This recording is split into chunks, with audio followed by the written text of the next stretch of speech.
Right, hello everybody. My name's Robin Vickery, and this is using natural language processing to crack password. As I said, Robin Vickery. I'm a check penetration tester, and I work for a company called Commerson, and I like sailing, pen testing, scripting things. Commerson are a small pen testing company. We're based over in Leith. Check, we do IT health checks, code and build reviews, Wi-Fi testing, mobile application testing, web application testing, and external and internal pen testing. And it's the last two that I tend to do, the web application and internal and external testing. So, how I came up with this, well, is a half-baked idea that I'm trying to turn into a presentation. Like all half-baked ideas, it starts out with a problem. And the problem is basically, I go to a company, and as a pen tester, I know absolutely nothing about your business. I know nothing about the area that your business is based in, and I don't know anything about any of the people who work in your business. But I'm expected to try and guess their passwords anyway. So, if we just have an example of what a typical job for us would be like. We have a company called Example.net, which is an international company in the fishing industry. And I know nothing about fishing. They've booked an internal and external pen test, and someone else is doing the external test, but I will be doing the internal one in their HQ in Fraserville. So, 2 weeks before the test starts, it gets added to my schedule. And all I see is name of the company and the code for it. And about a few days later, the client returns the project initiation document, which is what tells us everything we meant to know to do the project, where to go, who to see, what we're meant to be testing. So I look at the bid and I arrange logistics, travel to Fraserville, and then for the next couple of weeks I put it out of my mind because I'm working on other projects. Until the day of the test, and I'm up at 4 a.m. to try to catch a train up to Fraserville. And on the train, I try to look at the bid in more detail, which gives me a bit more information about the company. So it's the name of the company, who I'm talking to, email addresses, and the full scope, in theory. So here we've got the /16 for the head office, and a /8 for the data center, and a couple of remote sites. So at this point I winced because I hadn't realised that I've got a /8 to do in 2 days. So next step is check out the company's website, Google them, identify any other domain names they have, and look at my password dumps to see if I can find any of their leaked accounts in various password dumps. Then I look at any other related sites I can find. So for fishing, it would be the Marine Management Organisation, Fisheries Federation, National Fisheries Federation Organisation, and I'm just basically making a list of things I can find information from. I sign out at reception and I meet the customer contact. We have an initiation meeting. And we talk about the scope, and it turns out that the /8 is only about half a dozen hosts in there, so we cut that down to /28, and it turns out that one of the remote sites is actually a fishing vessel that's at sea, so we scrub that out of the scope and replace it with one that's at dock, and then there's a critical system that they want to exclude, so we exclude that. We do some enumeration, DNS enumeration, port scanning, vulnerability scanning, network captures, get all those started off, and then while I'm waiting for those to complete, I start gathering information for password cracking. So I scan websites using Cool, and I go to the MMO website, use Cool for that, and take other sites, build up a list of, a dictionary list out of that. And I combine that with any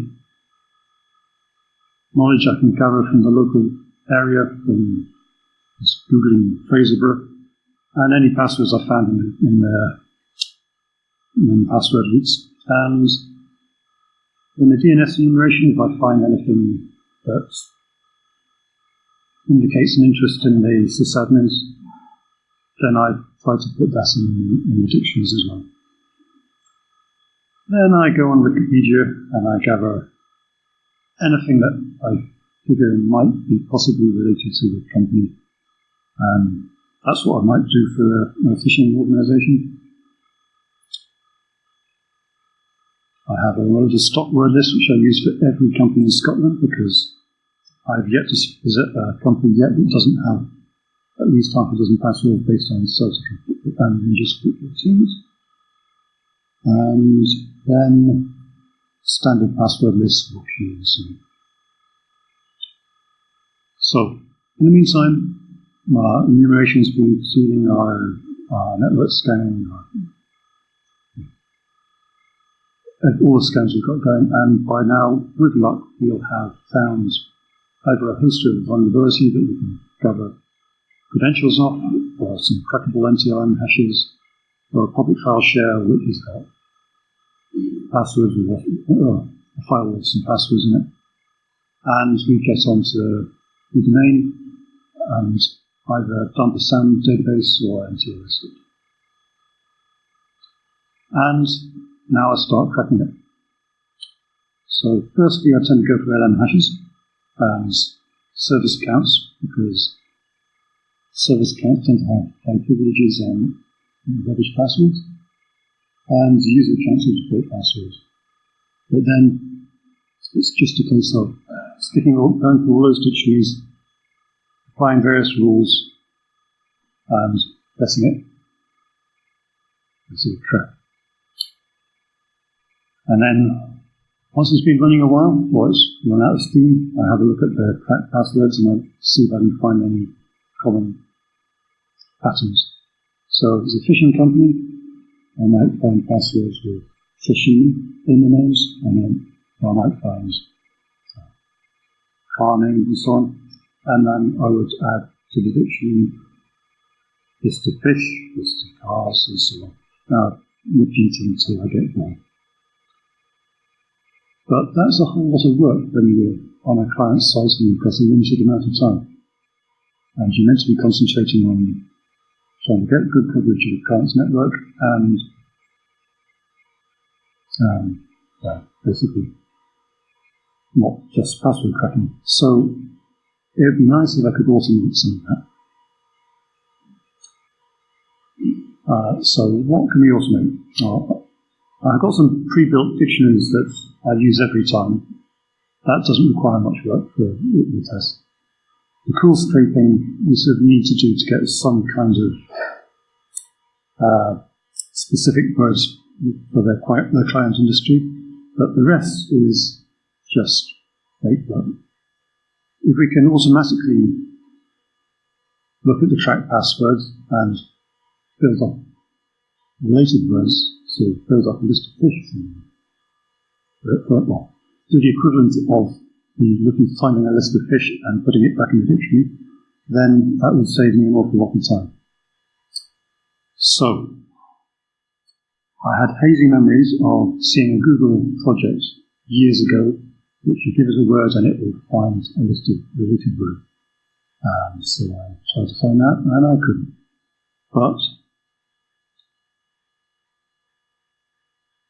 continued Googling and eventually discovered something called word embeddings. Now, this is the definition of word embeddings. It's a means of building a low-dimensional vector representation of text which preserves the contextual similarity of words. So words that regularly occur nearby in the text will also be enclosed between two vector space, which basically means computers are rubbish at reasoning with words, but good at numbers. So if we convert words to a vector representing which words represent relationships of other words, then a computer can work with that. So there are various ways of doing it, but this is using a sliding window with some text, and it finds it counts the words within that window surrounding another word, and it builds a list of a vector for it. And you do that on a huge corpus of text, and you end up with a vector for every single word in the corpus. And if the corpus of text is big enough and representative enough, then those vectors will bear relationships to each other. So what you find are that words that are used in a similar context, so names of fish, will have a very similar vector. And you can find, if given a particular vector, you can find all the vectors which are within a certain cosine scenario, and get a list of words with similar vectors, which is pretty much what we need.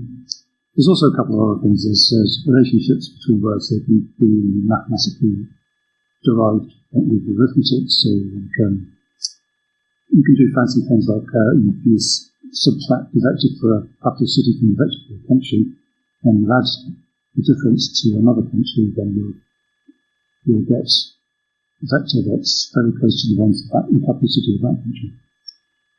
But that's not really, it's interesting, but it's not really pertinent to what we're doing. So anyway, you find that vectors for similar words also are clustered together. So there's graphic shamelessly stolen from the internet. The various related words clustered together in code.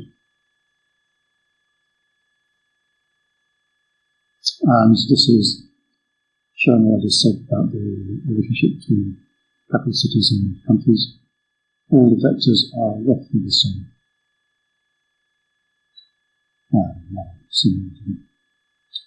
So,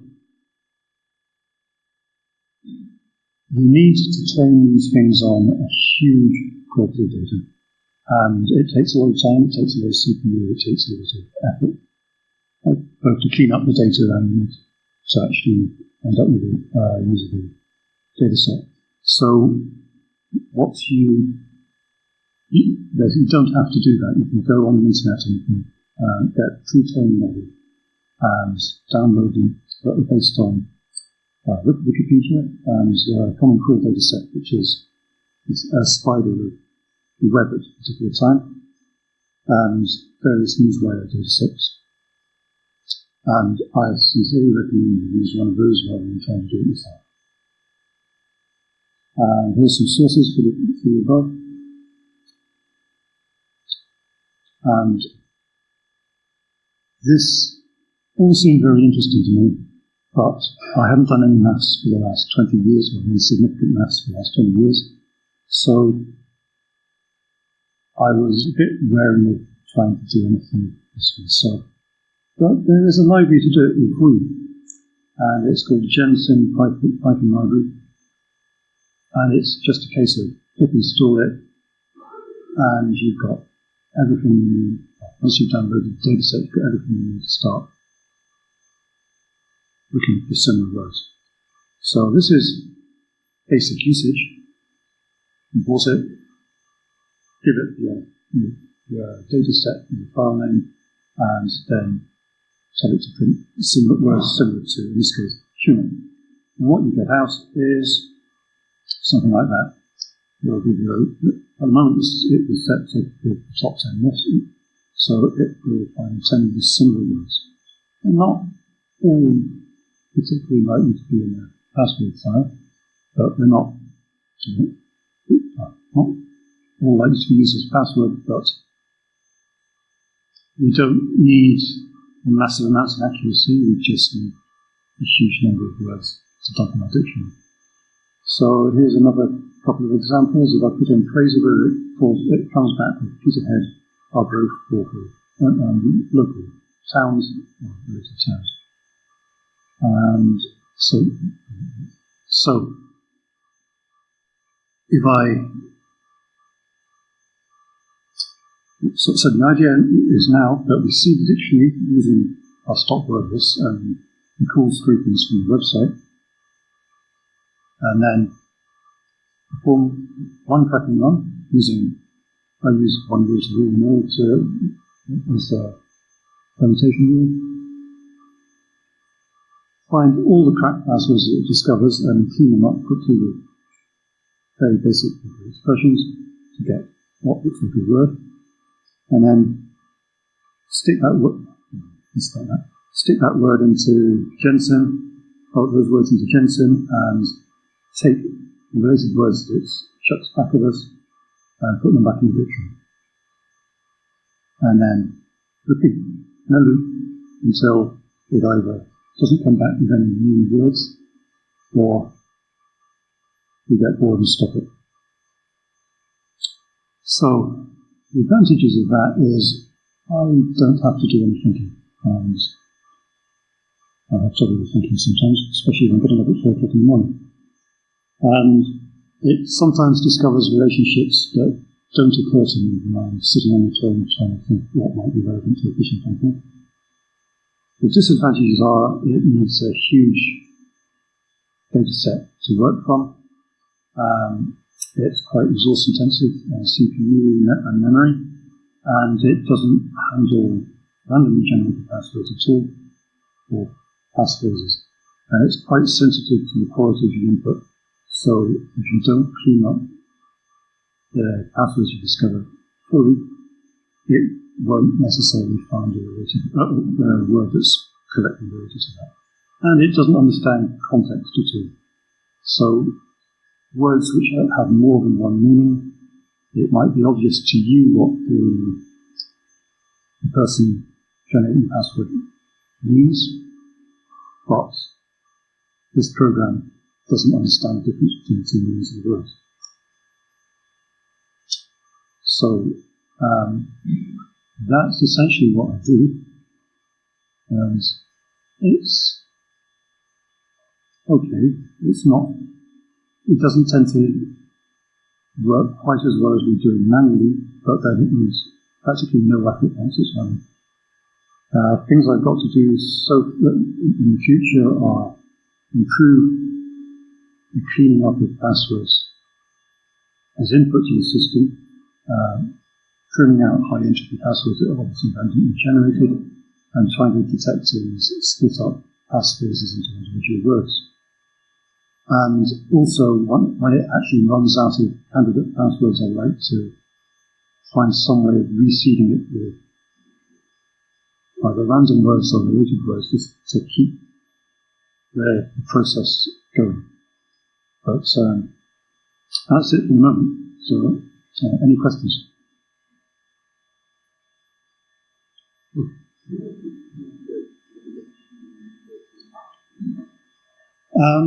I've considered it, but I'm cheap. I'm actually paying for it.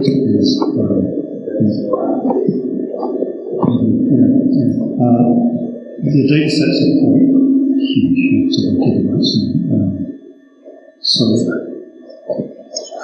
so far I've done it on the laptop, and once doing it on the laptop, when you actually do a testing and password cracking at the same time, there's a lot of competition for resources. So usually I do it for a limited period of time until I've got enough passwords to get an idea of what the situation of the company's like and then stuff.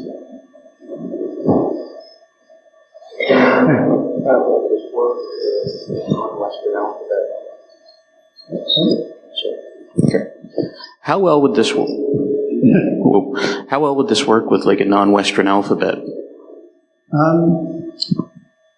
I've not tried it on a non-Western alphabet, but there are pre-trained models for non-Central European languages.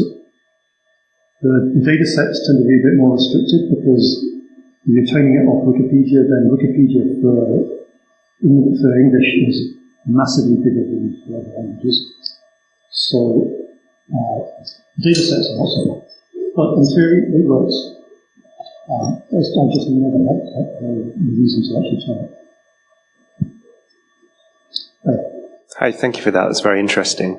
Have you considered packaging this up into a tool or even web app? Because I think really cool approach of integrating a load of different libraries and tool sets, and there's probably a market out there that would take full advantage of it. I think a real package up on the tool is a bit at a prototype stage at the moment, but it's certainly something I'd like to put out and put over some.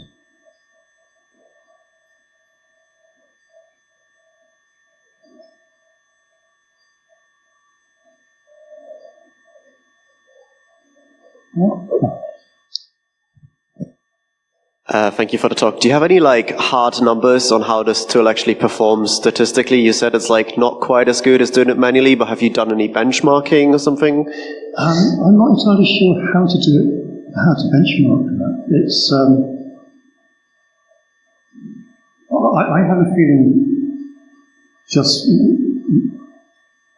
looking at the results, sometimes I feel that it's misses things that I might find. On the other hand, it does find relationships that don't occur to me because I'm using my limited knowledge of, say, the fishing industry to go, right, okay, nautical terms, Google. But it has the entire Wikipedia to draw on to find related words, so it finds things that maybe I wouldn't have thought of. But I just have a general feeling that on the whole, I get a better percentage of the password dump cracked when I'm concentrating on it myself. I'd be interested to know if you can think of some way of actually coming up with an objective benchmark for comparing my performance with this. But yeah, that's it.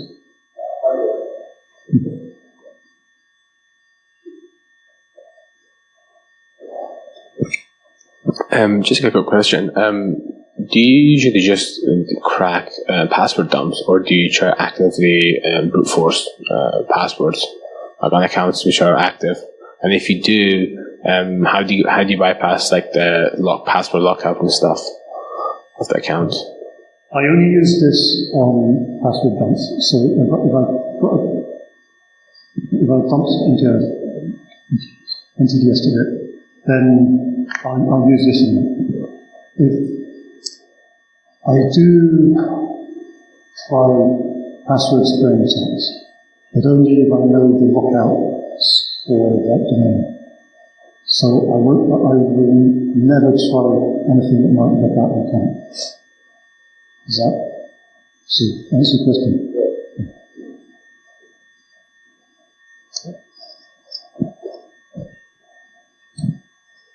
Thanks very much for the talk. I thought it was really interesting. How long does it roughly take you to put all this together during an engagement? It's like a couple of hours to put all this together to be able to sort of crack the word list in terms of effort now that it's got the sort of the library there for you.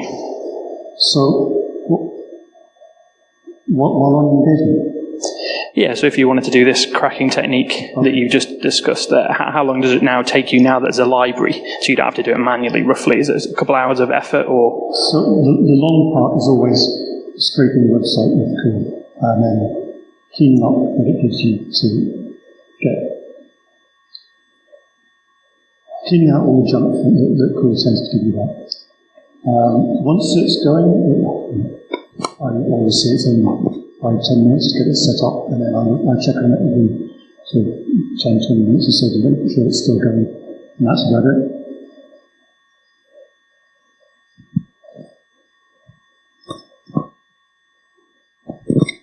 Thank you. Would you agree that probably the most effective way to use this in an actual engagement would be to combine sort of your natural language processing along with your manual tactics that you would normally use? Yes. There's always restrictions on time. So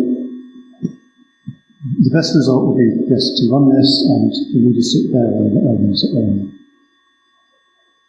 work out what it's missing in its dictionary and so on. We see it with other things. But usually, when we're doing this, we're doing it to give the customer an idea of the security of the passwords across the organization. Because once we got to the stage where we jumped this database, we were already on the domain controller. We already compromised the network. So we don't tend to need these accounts in order to continue the test. So this is more for giving the customer an idea of their password security, what passwords are being used, how users are choosing passwords, and so on. But yeah, the original question was yes, doing both together better than IVs. So you've spoken so far about this being used in the context of an engagement where you go and help a client organization. Do you think this tool could be easily made into a form where an organization could self-audit their own password databases? It could be, but there are already tools for auditing passwords that are built into the password change mechanism. I'm not sure that this tool would add an awful lot to being able to read passwords directly as the user changes them. It could be, but I'm not sure it would add an awful lot of value.